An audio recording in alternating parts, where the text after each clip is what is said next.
They told my neighbors my land belonged to everyone, so I electrified the fence. I didn't do it out of anger at first. I did it because I ran out of polite ways to say this is mine. And the craziest part is, for almost 8 years, nobody had a problem with that, not a single person. I bought that ranch back in 2016, just outside a small town most people only pass through on their way somewhere else. 50 acres, nothing fancy, but it was honest land, rolling grass, a decent pond, good soil for hay. I had cattle, a few stubborn gates that never quite lined up right, and more early mornings than I care to admit. It wasn't a dream property to anyone else, but to me, it was peace. It was mine. To the east of my land sat a neighborhood called Brookstone Ridge. It had been there longer than I had, but it was always kind of loose, no real structure, no HOA, just folks keeping to themselves. We'd wave if we passed each other, maybe chat about the weather or complain about coyotes. Nothing dramatic. That changed in 2023. That's when a woman named Karen Whitmore decided the neighborhood needed organization. That's her word. Organization. She moved in about a year prior, retired from some corporate job, the kind of person who always carried a clipboard even when there was nothing to write down. Within months, she had rallied enough neighbors to form an official HOA. Brookstone Ridge Homeowners Association. Meetings, newsletters, committees, the whole thing. At first, I didn't think much of it. Their land, their rules. I wasn't part of the HOA, never signed anything, never planned to. My property sat outside their boundary, clearly marked, legally recorded, taxed in my name. Simple. Or at least it used to be. The first sign something was off came on a Saturday morning. I was out moving a small group of cattle from the north pasture down toward the pond, just a routine rotation, when I noticed cars. Not one or two. I'm talking a line of them, parked along my fence like it was some kind of roadside attraction. At first I figured maybe someone broke down. It happens. But then I saw people, families, kids running, blankets being laid out on my grass like it was a park. One kid had already made it into my pond, splashing like he'd just discovered a resort. I remember sitting there in my truck for a second, engine idling, just staring, thinking maybe I'd missed something. Maybe there was some event I didn't know about. But no, this was my land. There was no confusion about that. So I drove over. I kept it calm at first, rolled down the window, and said, "Hey folks, I think there's been a mix-up.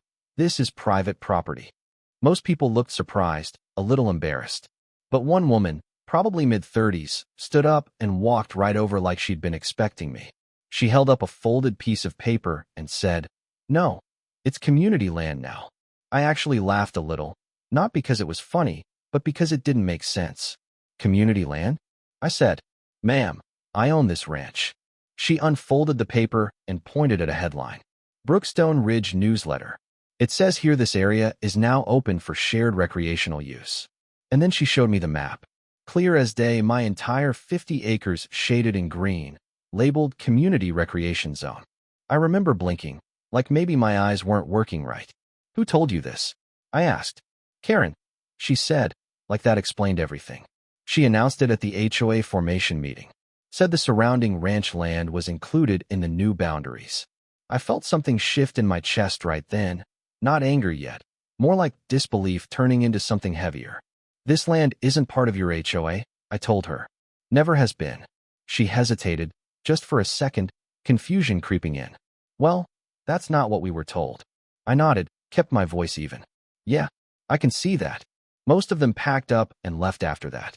A few apologized. One guy even said, "Man, that's messed up," under his breath as he loaded a cooler into his truck. I thought that would be the end of it. It wasn't. By that afternoon, more people showed up. Different cars. Different families. Same assumption. That's when I realized this wasn't a misunderstanding. It was something bigger. I headed straight into town, drove to the county records office. I've never been the type to panic, but I needed to see it in writing, needed to confirm what I already knew. The clerk there, older lady named Denise, had helped me once before with a boundary question. She recognized me right away. "What brings you in?" she asked. "I need to check something," I said. "Any recent filings involving my property?" She raised an eyebrow, but nodded and started digging. I pulled my deed, my survey maps, everything matched. My name, my boundaries. No changes. Then Denise paused. "Well, that's strange." "What is?" I asked. She turned her screen slightly, so I could see. There was a filing about 5 weeks ago, submitted by someone named Karen Whitmore. My stomach dropped just hearing that name. Filing for what? She clicked through a few documents, frowning. It claims your land falls within an expanded HOA jurisdiction based on historical communal usage patterns. I just stared at her. That's not a thing, I said. She gave a small, tight smile. No, it's not. No signatures from me. No legal transfer. No approval. Just words. Typed up like if you say something official enough, it becomes true. I took photos of everything. Every page. Every detail. And then I stepped outside and called my attorney. Hey, I said when he picked up. You're not going to believe this. And as I stood there in that parking lot, looking out at a town that suddenly felt a little less simple, I had this gut feeling. This wasn't going to fix itself. My attorney didn't even let me finish the story before he cut in with, "Don't argue with anyone else. Don't touch anything. Document everything." That's when I knew this wasn't just some neighborhood misunderstanding. This was someone trying to rewrite reality and hoping nobody pushed back. By Monday morning, he had already filed a formal complaint. Fraud, misrepresentation, unauthorized filing, the works. On paper, it looked solid, clean, open and shut. In real life, nobody cared. Because while paperwork moves slow, people don't. That same week, the traffic picked up again. Not just a few curious families anymore. I'm talking groups. Like it had become a known spot. Someone even brought a portable grill and set it up maybe 20 yards from my barn, smoke drifting right into where I stored feed. Kids running, dogs off leash, one of them chasing my cattle like it was a game. I drove out there again, heart already pounding before I even stepped out of the truck. Hey, hey, I shouted, waving my arms. You can't be here. A guy in a baseball cap looked at me like I was the one interrupting his afternoon. We're allowed to be here, man, he said. It's community land. No, it's not. I snapped a little sharper this time. You need to leave. Now. Some of them did. Some of them didn't. And that's when I realized something dangerous. They weren't trying to be disrespectful. They genuinely believed they had the right to be there. That's what made it worse. I called the sheriff's office that afternoon. A deputy came out, walked the property with me, listened to everything, looked at my documents. Then he turned to the group still hanging around and said, calm but firm, "This is private property. You need to leave." They did, slowly, reluctantly, like they were being kicked out of a place they thought they owned. I remember one woman muttering, "This isn't over," as she packed up her folding chair. And she was right. Because 2 days later, more people showed up. Different faces. Same story. It was like Karen had flipped a switch in that neighborhood, and now everyone was operating off her version of the truth. And the thing about people is, once they believe something benefits them, they hold on to it hard. Over the next week, things started to unravel. My cattle got skittish, real skittish. You could see it in the way they moved, always on edge, bunching up tighter than usual. One morning, I found a gate wide open, just swinging in the wind like someone had forgotten it mattered. Took me half a day to round everything back up. There was trash everywhere, plastic cups, food wrappers, even a broken lawn chair dumped near the pond. My irrigation line got damaged, probably from someone stepping on it or dragging something across it. And then came the call that really got my attention. My insurance agent. "Hey," he said, voice tight. "I've been getting some reports." "Reports?" I asked. "About public access to your property." I leaned back against my truck, already knowing where this was going. "If someone gets injured out there," he continued, "you could be liable. We're talking serious exposure." That word, liability, it sticks with you. Because suddenly it's not just about people trespassing. It's about lawsuits, medical bills, losing everything you've worked for because someone tripped over a rock on your own land. That night, I sat at my kitchen table longer than usual. Coffee gone cold, boots still on, just staring out the window at land that didn't feel as secure as it used to. I kept replaying everything, the newsletter, the fake filing, the way people looked at me like I was the outsider. And then it hit me. I couldn't rely on people to do the right thing. I needed something that made the boundary undeniable. So I called a fencing company the next morning. Local guys. Been doing agricultural fencing for years. The kind of crew that doesn't waste time talking unless it matters. I explained the situation, and one of them, a guy named Rick, just nodded slowly. "Yeah," he said. "You need a proper barrier." "I've got a fence," I told him. He shook his head. "You've got a suggestion, not a barrier." That stuck with me. He recommended an electric livestock fence. Fully legal. Common in ranching. Designed to keep animals in, and more importantly, keep things out. It won't hurt anyone, he said. Just a sharp wake-up call. Honestly, that sounded about right. They started work the next day. 3 days straight, sunrise to sunset. Steel posts driven deep into the ground every 12 feet. High-tensile wires stretched tight enough to hum in the wind. Bright yellow warning signs posted all along the perimeter. Electric fence. Livestock protection. By Thursday evening, it was done. I walked the entire boundary myself that night, checking every line, every connection. There was something different about it now, not just physically, but mentally. For the first time in weeks, it felt like I had control again. Saturday morning. I was ready. I parked my truck near the main gate around 9:30, just waiting. Coffee in hand. Engine off, just listening to the quiet. It didn't last long. Around 10, the first car pulled up. Then another. Then 3 more. Same pattern as before. Families, coolers, kids already excited before they even stepped out of the car. I didn't move. Didn't say a word. I just watched. One guy walked up to the gate, grabbed the metal latch like he'd done it 100 times before. And then it happened. His whole arm jerked back like he'd been snapped by something invisible.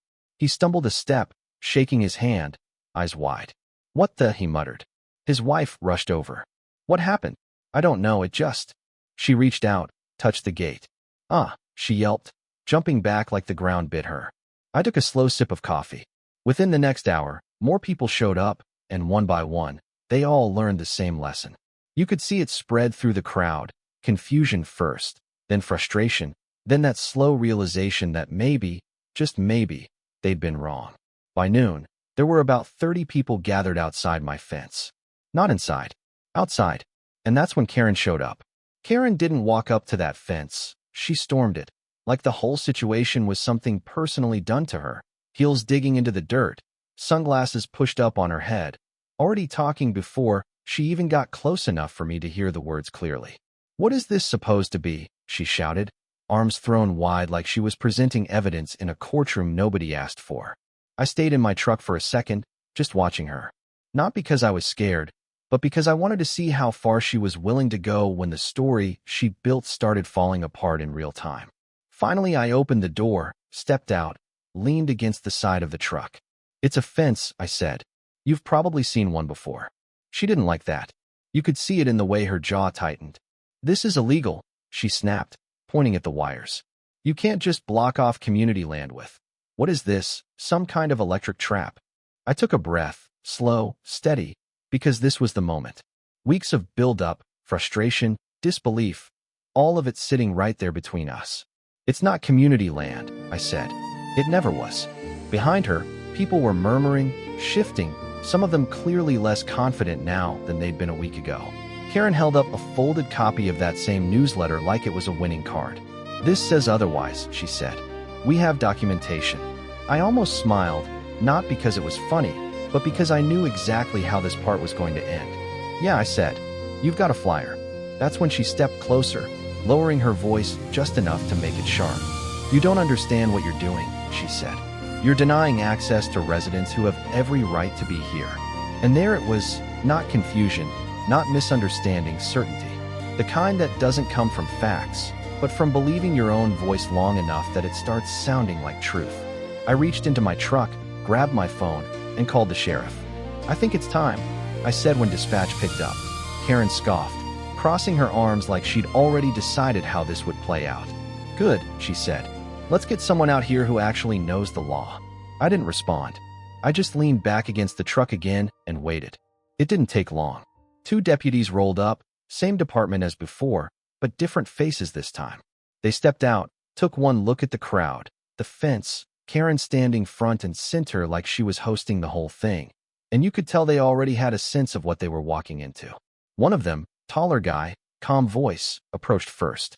"All right," he said, "what's going on here?" Karen jumped in before I could even open my mouth. "He's illegally blocked access to designated community land," she said, gesturing toward my property. "We have documentation." "Ma'am," the deputy cut in gently. "We'll take a look at everything." She handed him the newsletter like it was a legal brief. He glanced at it, flipped it over, then looked at me. You the property owner? Yes, sir. You got your documents? I handed them over. Deed. Survey. Everything clean, everything official. He took his time going through it. Not rushing, not reacting, just reading. The second deputy walked along the fence line, checking the warning signs, the setup, probably making sure everything was up to code. Karen stood there, arms crossed tighter now, like she was bracing for something she didn't want to admit was coming.